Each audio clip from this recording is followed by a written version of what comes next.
ओम नमः शिवाय।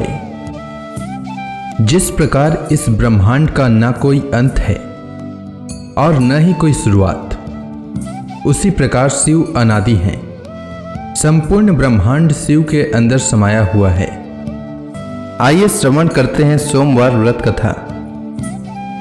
प्राचीन काल की बात है। एक नगर में एक बहुत धनवान साहूकार रहता था, जिसके घर में धन की कमी नहीं थी, परंतु उसको एक बहुत बड़ा दुख था कि उसके कोई पुत्र नहीं था। वह इसी चिंता में दिन रात लगा रहता था। वह पुत्र की कामना के लिए प्रत्येक सोमवार को शिव जी का व्रत और पूजन किया करता था तथा सायंकाल को शिव मंदिर में जाकर शिव जी के सामने दीपक जलाया करता था।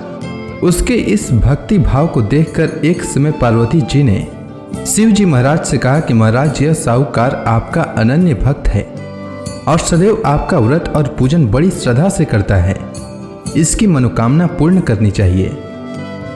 शिव जी ने कहा, हे पार्वती, यह संसार कर्म क्षेत्र है। जैसे किसान खेत में जैसा बीज बोता है वैसा ही फल काटता है, उसी तरह इस संसार में जैसा कर्म करते हैं वैसा ही फल भोगते हैं।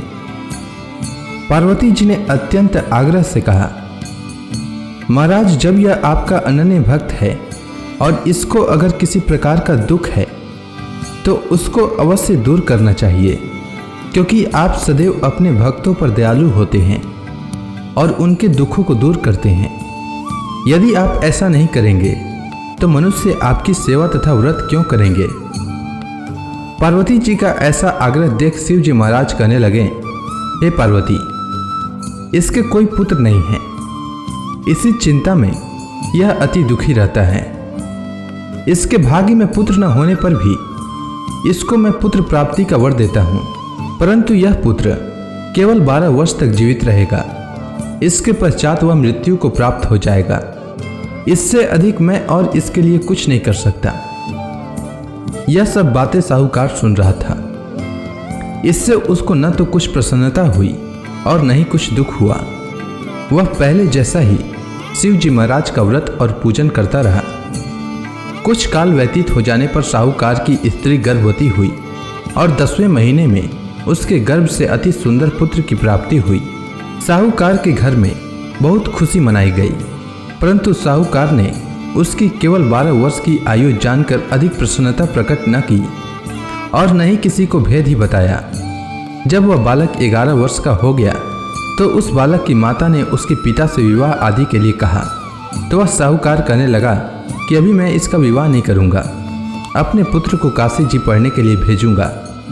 फिर साहूकार ने अपने साले अर्थात बालक के मामा को बुला करके उसको बहुत सा धन देकर कहा, तुम मेरे बालक को काशी जी पढ़ने के लिए ले जाओ और रास्ते में जिस स्थान पर भी जाओ यज्ञ तथा ब्राह्मणों को भोजन कराते जाओ।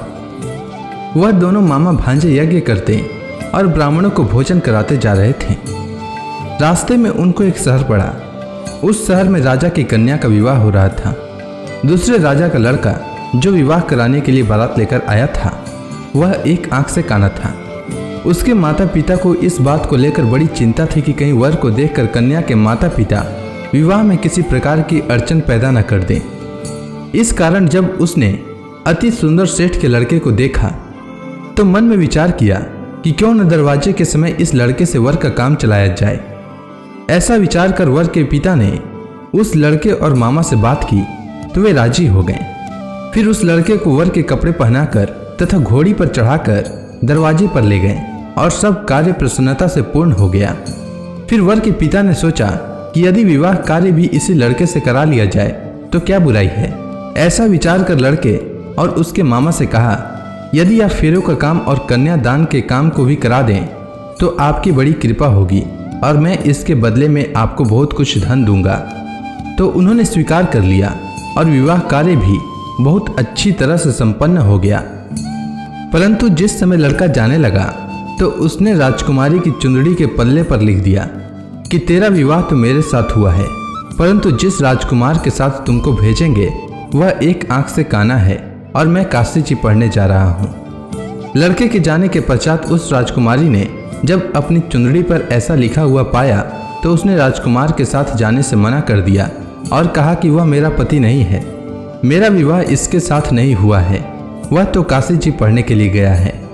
राजकुमारी के माता पिता ने अपनी कन्या को विदा नहीं किया और बारात वापस चली गई। उधर सेठ का लड़का और उसका मामा काशी जी पहुंच गए। वहां जाकर उन्होंने यज्ञ करना और लड़के ने पढ़ना शुरू कर दिया। जब लड़के की आयु 12 वर्ष की हो गई तो उस दिन उन्होंने यज्ञ रचा रखा था कि लड़के ने अपने मामा से कहा कि मामा जी आज मेरी तबीयत कुछ ठीक नहीं है। तब मामा ने कहा कि अंदर जाओ और सो जाओ। लड़का अंदर जाकर सो गया और थोड़ी देर में उसके प्राण निकल गए। जब उसके मामा ने आकर देखा कि वह मुर्दा पड़ा है तो उसको बड़ा दुख हुआ और उसने सोचा कि अगर मैं अभी रोना पीटना मचा दूंगा तो यज्ञ का कार्य अधूरा रह जाएगा। अतः उसने जल्दी से यज्ञ का कार्य समाप्त कर ब्राह्मणों के जाने के बाद रोना पीटना आरंभ किया। संयोगवश उसी समय शिव पार्वती जी उधर से जा रहे थे। जब उन्होंने जोर जोर से रोने की आवाज़ सुनी तो पार्वती जी कहने लगी कि महाराज कोई दुखिया रो रहा है, उसके कष्ट को दूर कीजिए। जब शिव पार्वती ने पास जाकर देखा तो वहां एक लड़का मुर्दा पड़ा था। पार्वती जी कहने लगी कि महाराज यह तो उसी सेठ का लड़का है जो आपके वरदान से हुआ था। हे महाराज, इस बालक को और आयु दीजिए, नहीं तो इसके माता पिता तड़प तड़प कर मर जाएंगे। पार्वती जी के बार बार आग्रह करने पर शिव जी ने उसको जीवन वरदान दिया और शिव जी महाराज की कृपा से लड़का जीवित हो गया। शिव जी और पार्वती जी कैलाश पर्वत पर चले गए। तब वह लड़का और मामा उसी प्रकार यज्ञ करते तथा ब्राह्मणों को भोजन कराते हुए अपने घर की ओर चल पड़े। रास्ते में उसी शहर में आए जहां उसका विवाह हुआ था। वहां पर आकर उन्होंने यज्ञ आरंभ कर दिया तो उस लड़के के ससुर ने उसको पहचान लिया और अपने महल में ले जाकर उसकी बड़ी खातिर की। साथ ही बहुत से दास दासियों सहित आदर पूर्वक लड़की और जमाई को विदा किया। जब वो अपने शहर के निकट आए तो मामा ने कहा कि मैं पहले तुम्हारे घर जाकर खबर कर देता हूँ। जब उस लड़के का मामा घर पहुंचा तो लड़के के माता पिता घर की छत पर बैठे थे और यह प्रण कर रखा था कि यदि हमारा पुत्र सकुशल लौट आया तो हम राजी खुशी नीचे आ जाएंगे, नहीं तो छत से गिरकर अपने प्राण खो देंगे।